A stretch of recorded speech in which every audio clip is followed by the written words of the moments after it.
Hello, it's Sonia here, The Pretty Stitch. Welcome to my channel. If this is your first time joining me, I'm so happy to have you here. So today is Tuesday, and that means it's Tunisian Tuesday. So we're going to be doing something a little bit different. I did do it a couple months ago, I think. I had a video similar, and I thought it'd be fun to do it again. So today we are going to be comparing Tunisian crochet to a regular knit pattern. So I've already worked up my samples, and let me show you the knit pattern that I chose that I thought would be nice to compare. It's actually one of my favorite stitch patterns in knitting. This is from a really old magazine. As you can see, she's falling apart, but I do love this magazine. It's called Mon Tricot, which means my knitting in French. And it's basically a big stitch dictionary of different knit patterns. It actually has some crochet and some Tunisian crochet, but the Tunisian crochet ones they have in here, they have the patterns, but they really don't explain how to do some of the stitches. So because some I liked, but when I went to try to do it myself, they really, I was like, how do you do this? There's no explanation. So that wasn't too, that wasn't working out.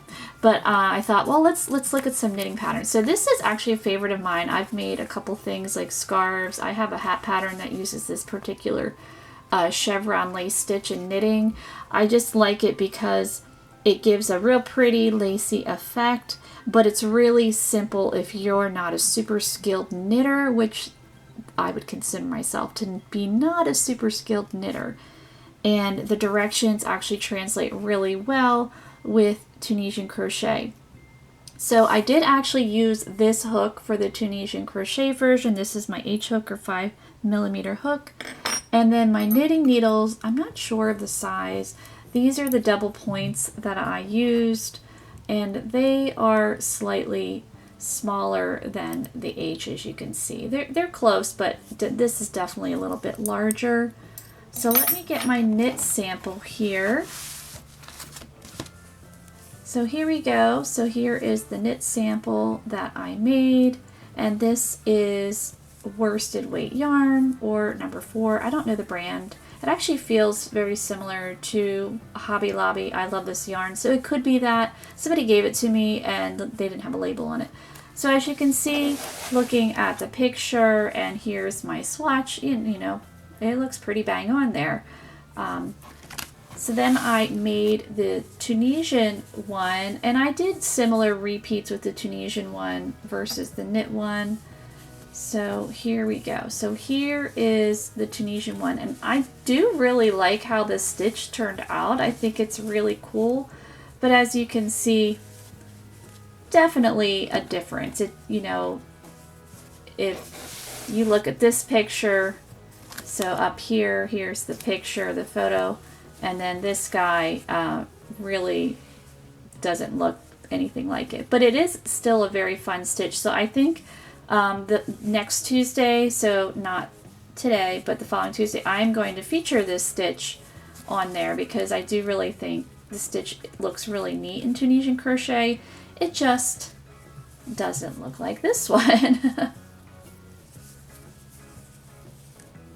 And I just think it's fun to, you know, check out some knit patterns to see if it can be translated into Tunisian crochet. Not all of them can, but some of them you actually can do it.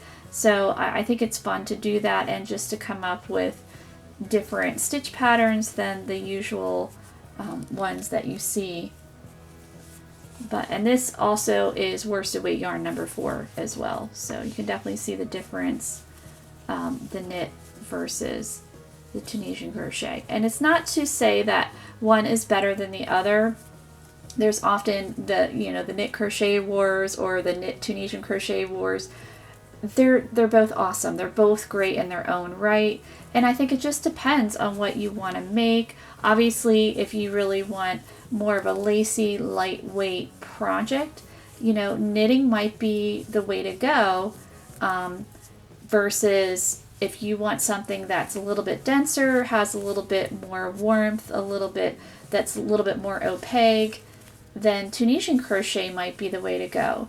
or regular crochet. I mean, with regular crochet, you also can come up with some really pretty lace patterns as well. So it's not to say that one is better than the other, because that's definitely not the case. It's just, you know, it's always just fun to see the differences. I always tell my kids, you know, different isn't always bad. It's just different.